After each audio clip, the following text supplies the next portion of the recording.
What do you call a country with more than one capital? Complicated? Confusing? Or maybe just South Africa? Welcome to Truth Travels, where we dive into the surprising facts, hidden histories, and strange secrets of the world's countries.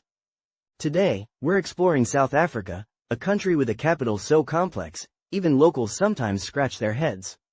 Or should we say, capitals, plural. Most countries have one capital. Some have an official one and a commercial hub.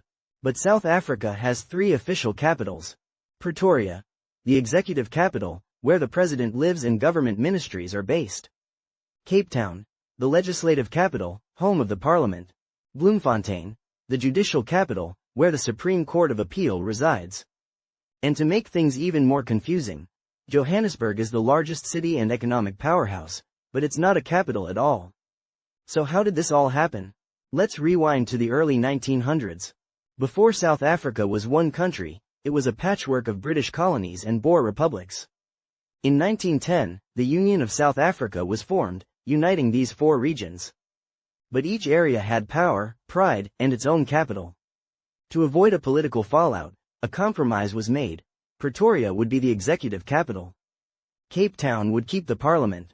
Bloemfontein would get the courts. It was never about efficiency. It was about balance. Each region got something to keep the peace.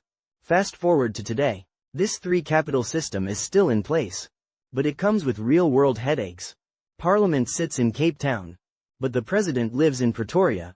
Documents, staff, and officials constantly fly between cities. Some sessions are even held by video or delayed due to travel. Every year, millions are spent on travel, logistics, and duplicate facilities. South Africa could save a lot of money by consolidating. So why hasn't anything changed? Because in South Africa, geography is political. Cape Town, with its iconic Table Mountain and liberal leanings, is proud of its capital status. Pretoria, closer to the country's Afrikaner heritage, holds deep symbolism for other communities. Bloemfontein remains the cultural and legal center for central South Africa.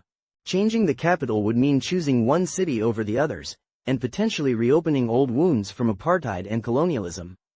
So instead of one capital to rule them all, South Africa keeps three. South Africa isn't alone in capital confusion. Check these out. Bolivia. Sucre is the constitutional capital, but La Paz has the government. Netherlands. Amsterdam is the capital, but the government sits in The Hague. Sri Lanka. Colombo is famous, but the capital is actually Sri Jayawardenepura Kotte. Malaysia. Kuala Lumpur is the capital, but Putrajaya is the admin center. But South Africa is the only country with three officially designated capitals. South Africa's triple capital setup isn't efficient. But it tells a bigger story. A country born out of compromise, shaped by conflict, and still balancing power today. So next time someone tells you their capital city, tell them South Africa has three.